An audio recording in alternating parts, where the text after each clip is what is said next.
15 minutes ya masano. Ya vrai. Ya masano. Ya vrai. 15 minutes ya masano. 15 minutes ya masano. Ya vrai. Basango ya masano ya ndembo. Foot. Masano ya makofi. Bibotu tomo kato lokola libanda. Basket, volley, handball, topé, rugby, tennis de table, ping-pong, long tennis. Tous les jours. Ya vrai. 15 minutes ya masano.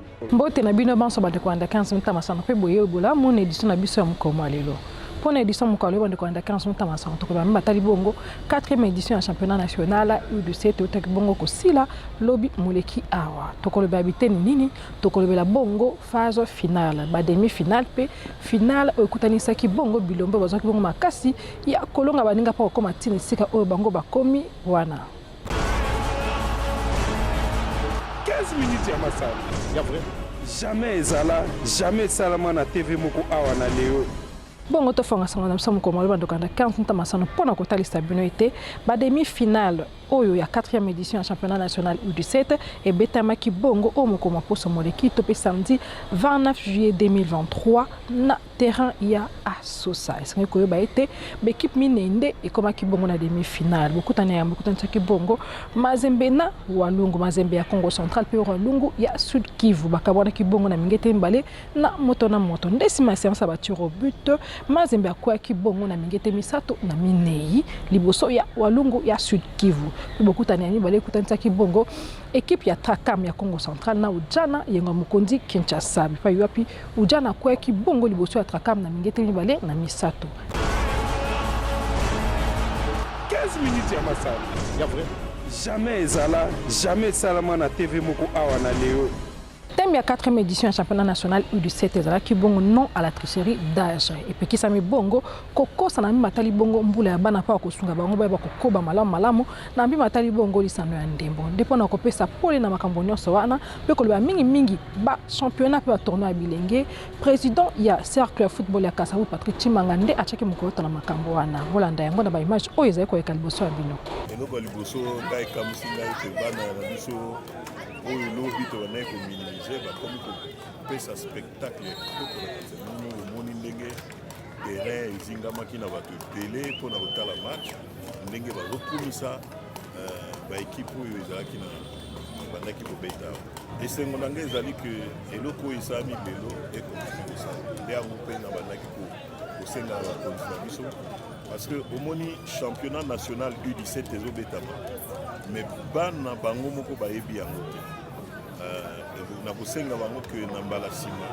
bakabola mwa baterrain omoni eti liboso to bana okende obeta yango na kibara alors tout ezalaki concentré so boke na Ujana tout eza concentré mais soki boye nango neti na baterrain oyo ya biso oyo terrain ya de proximité bano bazali awa bango moko bazodécouvrir ezopesa bango mpe esengo mpe bafungwa makasi na makambo ya football omoni makambo ya ndenge wana ezali makambo esengo te eza au contraire soni mpona biso ba congolais tout simplement pourquoi parce que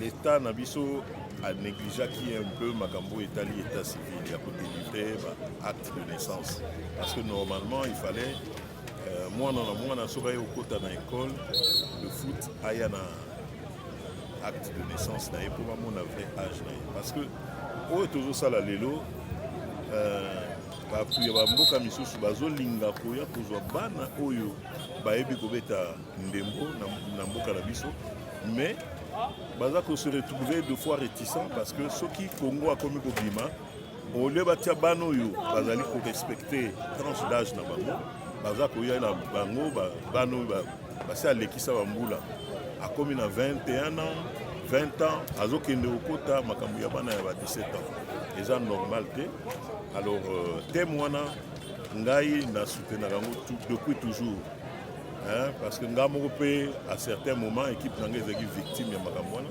oke kobeta respecter bana batranche d'âge mais omoni bien en face que bango barespecte te même comme tozalaki na baélément probant te ezalaki mpe politique moko oyo ezalaki vraiment promu te bon, on était obligé de fois l'accepter sportivement parce que biso toformaka bana po lobi ayeba eloko nini azosala mais sur le plan physique bokasi na ye Et Koki, Sorazana, nous, moins de 15 ans par exemple, à Koki, Komekanana, Mukolo a 20 ans. Donc, il faut couper ça, moins la possibilité qu'à évoluer étape par étape par rapport à Makoki Oye, Koki na santé naïe, Makoki Oyo, et Koki pe na Moula. 15 minutes à Massal, il y a vrai. Jamais Zala, jamais Salama na TV Moko Awana Léo.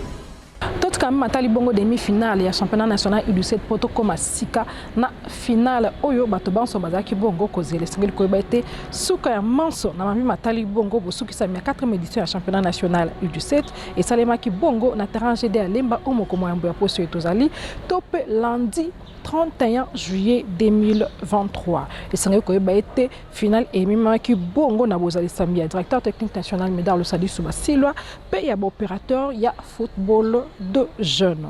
Manso babanda ki bongo na petite finale oyo kutanisa ki bongo Mazembe ya Congo Central na Ujana yengo Mukondi Kinshasa. Sima bango kondongo wana bakabana ki bongo na libungo tolu na moto. Nde sima ba séance ya tir au but Mazembe ya Congo Central kwa ki bongo liboso ya Ujana ya Kinshasa na mingete minei na mitano nde salaki ete Ujana azabongo e sika ya misato. Nenge manso maleka ki bongo pour na petite finale wana mapesa melibino bongo na ba image et une satisfaction, c'est une victoire, donc on doit être satisfait. Bravo aux garçons.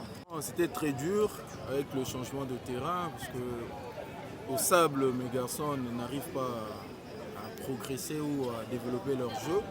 Donc heureusement qu'à la petite finale, on nous a amené ici à GD Lemba. C'est pourquoi on a joué et ils ont gagné par tir au but, donc je suis satisfait. On va rentrer et travailler et revenir plus fort. Je suis vraiment déçu. Parce que perdre 2 matchs à la fois, sur le but, c'est une déception pour moi. Il fallait que gagner les matchs pour éviter même le 3e place, rentrer à la maison avec 3e place. Mais la chance n'a pas tenu, on a perdu. Ça tout au long de notre préparation depuis Kassangoulou. Ce sont nos joueurs qui sont vraiment à chaque fois qu'ils marquent le penalty, ils peuvent marquer même 15-20 penalty à l'entraînement. Comme ça n'a pas suffi. C'est tout à fait normal. Les enfants qui ont déjà fait 5 mois d'entraînement, nous étions sortis champions dans notre province et champions dans notre championnat local. Nous venons ici pour essayer de pousser les enfants pour aller jusqu'au bout. Mais là, ça n'a pas tenu. Je loue vraiment les enfants et je vous l'encourage pour la saison prochaine. 15 minutes à Massal, il y a vrai. Jamais Zala, jamais Salama na TV Moko Awana Léo. Suka ya manso badikonda 15 minutes amasana ezala ki bongo bokutani ya bilombe mibale to pe banzoko mibale oyo babunda ki bongo pe bakoyisa ki bato nyonso pe bakoma bongo na étape ya finale esengeli koyeba ete Ecofoot Walungu oyo ya Sud Kivu na Trakam ya Congo Central nde bandongwana ki bongo na matali bongo finale ya 4e édition ya championnat national U17 kasi amba bokutani ya bango directeur technique national Médard Lusadi su apesa ki bango mwali loba po kotalisa bango ete bazali bongo bilombe po bazaki bongo na opikili ki kokoma kino na suka malona na ye ezali molai te mo mokuse po akopesa bango bokasi yango liboso ya bino. Ce qui est technique du football dans notre pays. Juste un petit mot avant cette finale, il va vous le faire. Bonjour les enfants. Quoi. Vous êtes en finale, c'est-à-dire que vous êtes les meilleurs. Ok? Présentez-nous du beau football. Hein? Présentez-nous du beau football avec fair play. Que le meilleur gagne. Ok?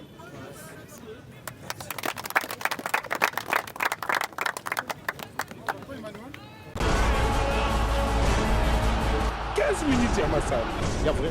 Jamais Zala, jamais Salama na TV Moko Awana Léo. Lokola omo mesano madekonda 15 minutes amasanto ebete suka lisano yande monyo son conférence de presse après match ezalaka esalemaki pe mokolo wana sima ya finale oyekutanisa ki bongo Ecofoot Walungu ya Sud Kivu pe Trakam ya Congo Central esalemaki bongo sima bango kondongwa na basaki match nila libungu tulu na moto pe sima ba séance ya baturo but nde Walungu ya Sud Kivu nde mutabaki moto ya mbona kolonga bongo Trakam ya Congo Central na mingete mitano na mine yango nde sakete Walungu azala moto ya yambo ya 4e édition championnat national U17 Trakam ya Congo Central bongo moto ya mibale manso pesa mibino bongo na conférence de presse il y a après match. Je dis grand merci au Seigneur le Seigneur qui a causé à ce que nous sommes ici. C'est lui qui a causé à ce qu'on a joué les matchs. Vraiment, je continue à lui remercier. L'impression de ce qui concerne les matchs, vous avez vu, il y avait un duel. Le match était tellement difficile. Mais voilà, moi je connais, on m'a enseigné que la finale, ça se gagne, ça ne se joue pas. Je dis d'abord grand merci à moi-même parce que c'est mon équipe que j'ai commencé avec il y a depuis 20 ans. Ils étaient des petits enfants du quartier, je l'ai ramassé, j'ai construit une équipe. Voilà, aujourd'hui, on vient d'emporter la finale de la Coupe nationale U17. Vraiment, je dis merci à Dieu, merci à Dieu. Totalement déçu. J'attendais à la victoire, mais du moins, nous ne sommes pas arrivés à la victoire. C'est dommage. Vous pouvez se jouer pendant les matchs, surtout à la première mi-temps. Nous avons eu des occasions à marquer, mais il y avait toujours des pertes. L'adversaire s'est bien récupéré à la deuxième période. Ils nous ont menacés. Malgré ça, le score était toujours vierge. On est parti au tir fatidique. Bon, c'est la loi du sport. L'expérience c'est bien, la leçon c'est bien, mais la finale, ça se gagne, ça ne se joue pas.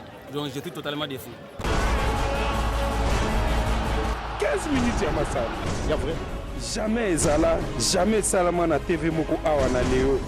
Kaka na mbima tali bongo finale ya 4e édition du championnat national U17 bandoko na 15 minutes masano sengeli ko ba été po ya bosukisa mi malamu moto na moto azaki bongo manoye topé cérémonie ya remise ya ba médaille pe ya ba coupe na ba oyo ba longaki bongo esalemaki kaka wana ya terrain de Alemba pe kaka mokolo wana moko ya mbo ya poste tozali topé lundi 31 juillet 2023 ba détail ya manso ndenge maleka ki ya ba o ba longaki na ba o ba longaki te et pe sa mebino bongo na ba image e bolanda yango ezali non comment.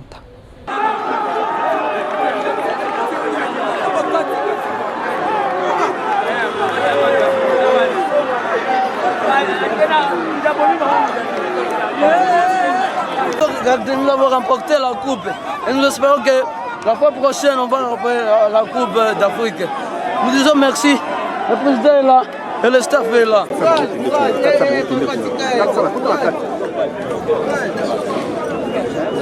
On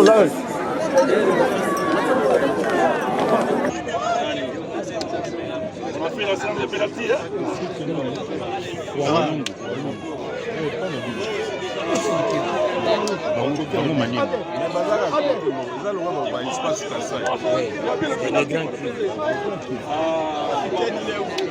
Capitaine Capo.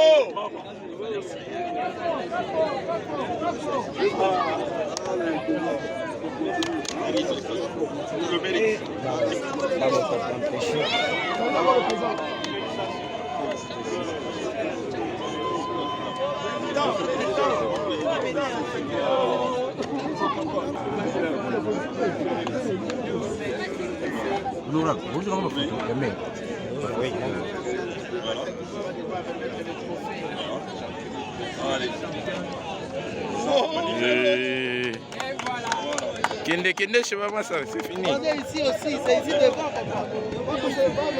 Kende, vas-y.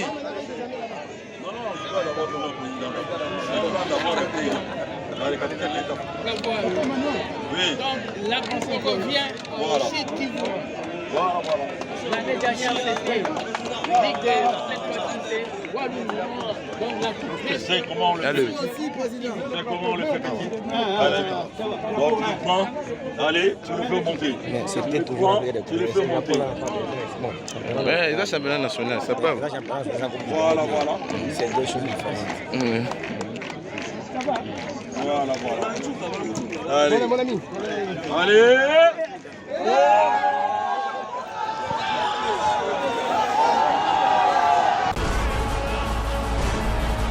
15 minutes ya masano. Ya vrai. Jamais ezala, jamais salama na TV moko awa na leo. Totika kaka na mbima tali bongo finale ya championnat national U17 ezali bongo na 4e édition na ngwa ndeko na 15 national pona kotalisa bino ete sai pe passe na motema etalisa maki bongo na ngambo ya président ya Ligue nationale football de jeunes Zephyr Kanina sai yo ezala ki po elonga bongo etalisa maki na réussite ya 4e édition ya championnat national U17 pe passe yo etalisa maki mingi na mambi o esaki bongo ba konzi surtout autorité ya commune ya Lemba o amitalisa ki tepe achaki tayo mokolo to matali bongo finale oye ebetamaki bongo na terrain aye pe na mabele aye bolandi bongo maloba aye na ba image oyo epesameli bino bongo lelo. Je ne peux qu'exprimer ma joie. Nous avions commencé cette édition avec beaucoup de difficultés. Nous la terminons, je peux dire, avec beaucoup de difficultés également. Mais mieux vaut la fin d'une chose que son commencement. Et là, nous avons atterri. Je suis l'homme le plus heureux, effectivement. Et je ne peux que vous remercier, vous de la presse, au nom de tout le comité de la Ligue nationale de football de jeunes, parce que vous nous avez accompagnés du début jusqu'à la fin. On a eu de sérieux problèmes en termes des infrastructures, vous le savez. Grâce à votre pression, grâce à votre accompagnement, grâce à votre soutien, nous avions terminé là où nous avions commencé. Ça ne peut que nous réjouir. Effectivement, je suis l'homme le plus heureux. Que les autorités soient attentionnées aux différents courriers qu'ils reçoivent, et qu'ils soient attentionnés à ces footballs de jeunes. Là, pour la deuxième fois, vous avez vu le maire à l'époque, il était ministre de sport du Congo central. Il avait fait les déplacements pour suivre la finale du club du Congo central. Mais dans la tribune d'honneur, ceux qui étaient au stade de Martyr avec nous, il n'y avait aucune autorité de Kinshasa. Et là, il a fait encore le déplacement pour soutenir une équipe de sa province, pour être un peu plus général, mais de la ville de Matadi.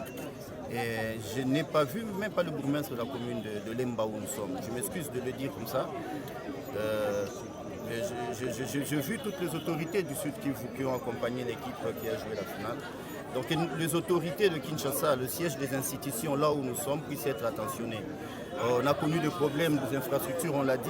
Cette jeunesse qui est venue de Matadi, cette jeunesse qui est venue de Walungu, Walungu ce n'est même pas à Bukavu, c'est plusieurs kilomètres, c'est plus ou moins 200 kilomètres de Bukavu. Ces jeunes qui sont venus de Mbanzangungu, de Fizi, de Kisangani, de Mbandaka et tout. Je ne sais pas si ça ne pouvait pas interpeller nos autorités, nous priver des infrastructures juste pour organiser une kermesse.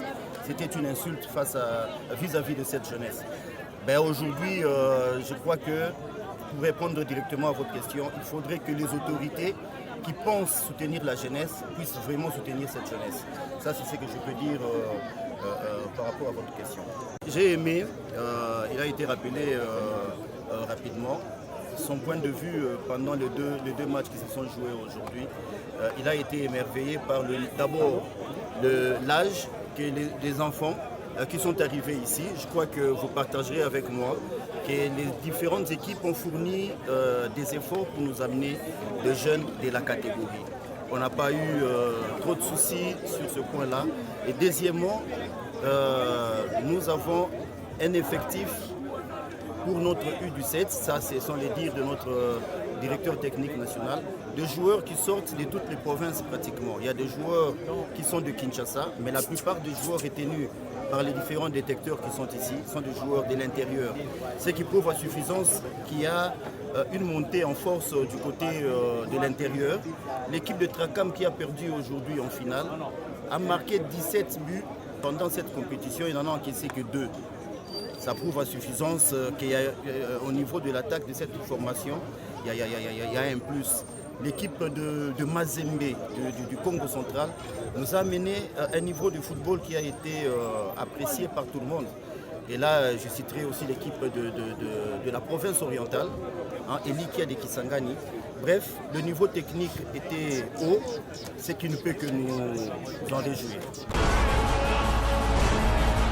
15 minutes ya masala ya vrai jamais ezala jamais salama na TV moko awa na leo po akosepelisa bilenge baparticipaki bongo na 4e édition ya championnat national à U17 bandoko na 15 minutes ensemble esengeli koyeba ete maire ya Congo central ayaki bongo to pe ayingelaki bongo na engwa mokonzi Kinshasa mingi na terrain GD Alemba po akotala bongo final pe ko soutenir bongo bekipe aye oyaki bongo ko participer na 4e édition ya championnat national ndakisa Mazembe ya Congo central po askaki bongo na étape ya ba demi-finale pa oyelaki bongo 3e place na ujana pe ya koyaki pe aki susu bongo ko soutenir équipe ya Trakam oyakomaki bongo na finale mongongo aye pe sameli bino bongo na ba image et d'abord nous devons féliciter le président qui a bien organisé le championnat. Tous les matchs se sont déroulés sans incident jusqu'à la fin. Ça, nous avons bien noté. C'est bon pour notre football congolais, pour notre sport en général. Aujourd'hui, c'était la finale. deux équipes se sont affrontées. Mon équipe de Matadi et l'équipe de Walungu. Les meilleurs l'ont remporté. Nous félicitons l'équipe qui a gagné les matchs. Nous félicitons l'entraîneur et cette équipe qui a su mettre en place une stratégie qui a permis à son équipe de remporter la finale. Mais nos jeunes gens aussi de Matadi, l'équipe de Trakam n'a pas démérité. C'est ça le football. Le football, on dit les ballons errants. Ce n'est pas tous les jours qu'on gagne. Vous avez vu que ces jeunes gens ont gagné tous leurs matchs. Et même jusqu'en finale, ils n'ont pas perdu. Par tir au but, ils ont été bâtis. C'est ça le sport. Nous sommes très contents. Nous voulons que ça continue comme ça. Que l'année prochaine encore, qu'il y ait un championnat qui n'est pas intellectuel de championnat. C'est la façon pour nous de former dans notre jeunesse. C'est la relève de notre équipe nationale. Donc, à ce niveau, c'est la pépinière. On doit vraiment beaucoup travailler pour amener ces jeunes gens qui ont beaucoup de talent. Nous avons vu les jeux que les deux équipes ont développés. C'est formidable. Donc, nous voulons que ça continue comme ça. Nous allons continuer à appuyer. Nous sommes là pour la jeunesse. J'ai quitté Matadi, arrivé jusqu'à Kinshasa, rien que pour venir soutenir les jeunes gens. Voilà. Les matchs à plus fin, c'est Walungu qui l'a emporté. Une fois de plus, félicitations à notre équipe de Walungu. C'est toujours le Congo qui a gagné. 15 minutes à Massal. Jamais Zala, jamais Salamana TV Moko Awana Léo. Ya solo bande kwanda 15 minutes ya masano bakata ono souhaité sayo motema ntango kutamna nzela 15 minutes ya masano ya solo na lokasa oyo ndeto sukisibunga edition na bisa mokoma lelo edition na mokoma lelo ezalaki kaka